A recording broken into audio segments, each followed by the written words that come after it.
Welcome to Rewatch and Rank. On this channel, we rewatch older TV shows, provide a summary and opinion on the episode before ranking each episode against each other. Today's episode is Naruto Prologue/Land of Waves arc, episode 13, Haku's Secret Jutsu, Demonic Mirroring Crystals. Episode in a nutshell is a brief reminder of what happens in the episode.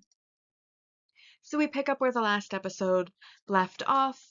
Kakashi and Sakura and Sasuke and Tazuna are confronted on the bridge by Zabuza and Haku, and Haku starts the battle against Sasuke, and first Haku reveals that he can sign with just one hand, which is extremely shocking because Kakashi is very shocked by this, and he starts off with shooting little ice needles or water needles at Sasuke.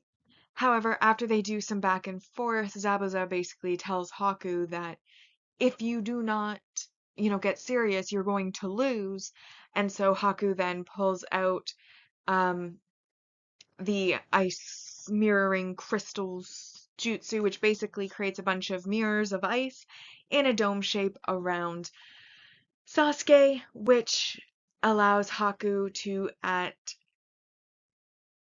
speeds beyond what can be seen by a standard normal eye.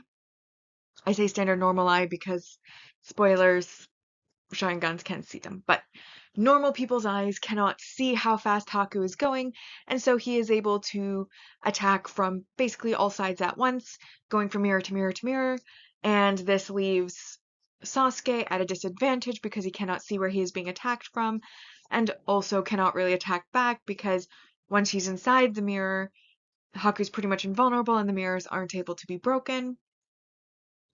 Meanwhile, we have Naruto's side of things where we saw at the end of the last episode he was going through the woods, he saw some cut up trees, some boars that were cut up, realizes something may not be right, goes back to the house, and it's a good thing he did because Tsunami was in the process of being kidnapped, and Nari, after she's taken from the house, at first he does his crying thing where, he's so depressed, he was so weak, he couldn't help, he couldn't do anything, he's so sorry about that. But then he starts flashing back to, Kaiza, to the things Naruto said to him, things Kakashi said to him, and ultimately he decides to finally stand up and he goes running after his mother, which is a great sentiment. However, obviously he is still just as weak as he's always been and a child, and you don't expect a child to be strong, so he is a child. He ultimately can't really do anything. However, he does provide enough of a distraction that Naruto is able to use a substitution jutsu to save Tsunami and him, and then he uses basically a similar trick to what he did against Zabuza when he was trying to get rid of the prison. He disguises himself as throwing stars, and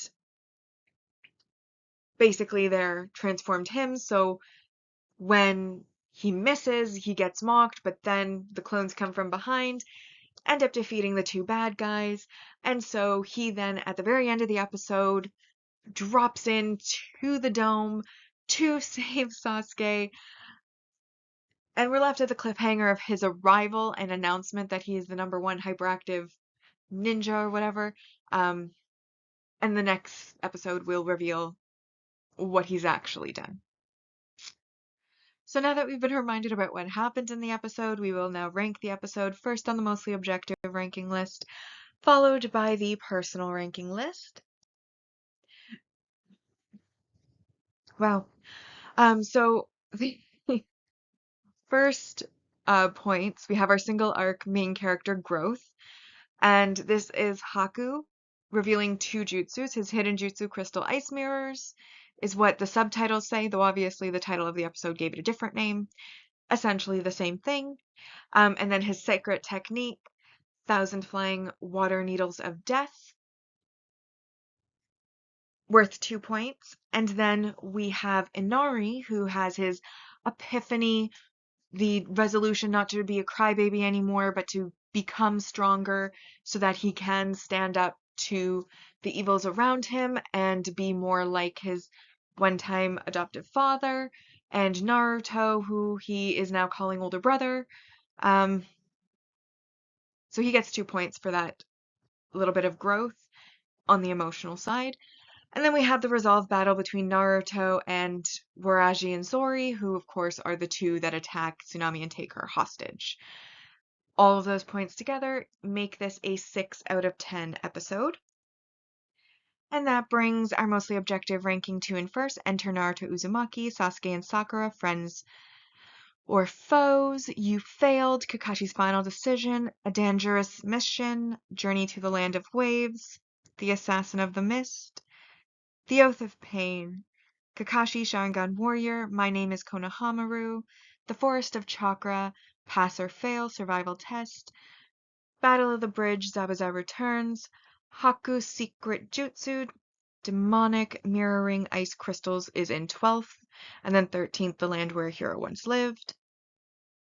So as for my personal ranking, as I've mentioned before, not the biggest fan of Inari.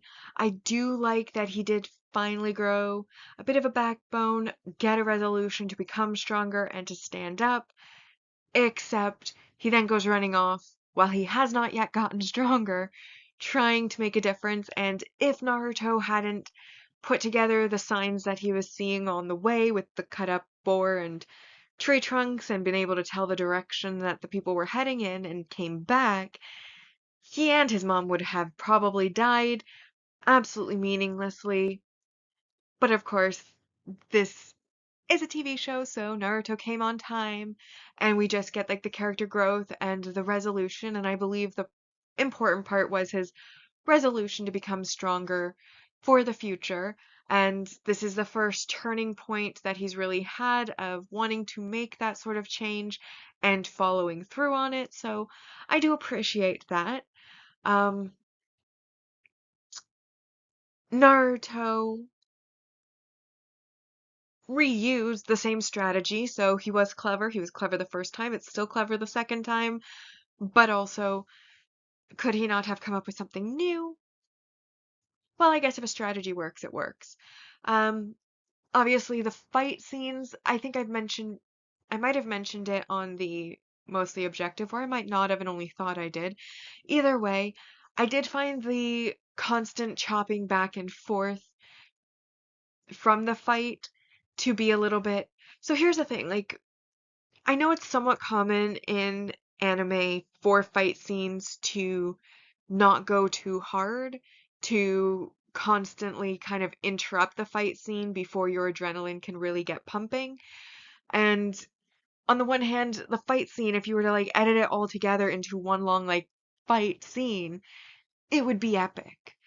But what they instead do is they have one singular attack. Pause to talk, get some commentary from the side, maybe go over to Naruto, come back.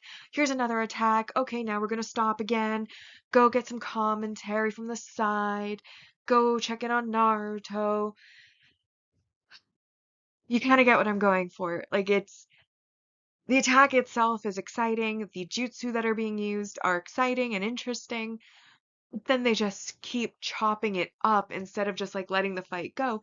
And you can never really build up any sort of excitement or adrenaline because you're constantly being interrupted by things like talking and other storylines.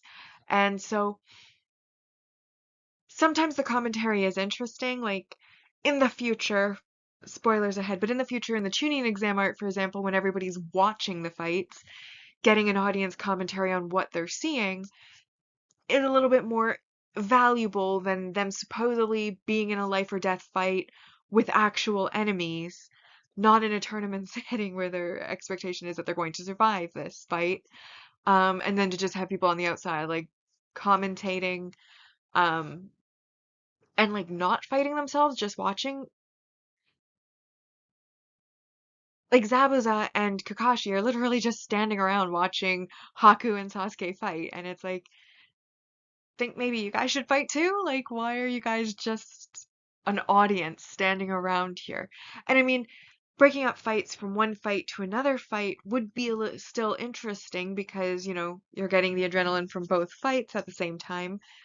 But I just find it also weird, like in a reality life or death fight, you're not going to be standing around talking to your enemy that's trying to kill you and the person you're protecting while like your juniors have their own fight over here. Like you're both going to be fighting at the same time. And rather than focusing on the individual fights between each other, you would be constantly trying to target your target while the other person's trying to stop you. And I just feel like it's so unrealistic, this whole spectator of a life or death fight happening. And then, of course, Naruto, when he arrives, decides to jump right on into the mirror dome that Sasuke himself cannot escape from. And, well, it doesn't take a genius to figure out how the next episode's gonna go. So I did enjoy the episode because we got new attacks. We did get some fighting. We did get some growth from Minari, but ultimately, I also felt there was quite a bit wrong with it. So I only gave it a 4 out of 10. And that brings the personal ranking to in first, The Oath of Pain, A Dangerous Mission, Journey to the Land of Waves, My Name is Konohamaru, The Assassin of the Mist, Pass or Fail Survival Test, Enter Naruto Uzumaki, You Failed Kakashi's Final Decision, Sasuke and Sakura Friends of Foes, Kakashi Sharingan Warrior. I put this episode in 10th, Haku's Secret Jutsu, Demonic Mirrors, Ice Crystals. Oh, mirroring ice crystals. Then we have Battle on the Bridge, Zabuza Returns, The Forest of Chakra, and in 13th, The Land Where a Hero Once Lived. Bringing us now to the series ranking so far, and our mostly objective ranking has a score of 103 points out of 190, and the personal ranking has a score of 73 points out of a possible 190. So with that, we have now rewatched and ranked Naruto Prologue - Land of Waves Arc, Episode 13, Haku's Secret Jutsu, Demonic Mirroring Ice Crystals. Like and subscribe if you'd like to, and I'll see you in the next episode.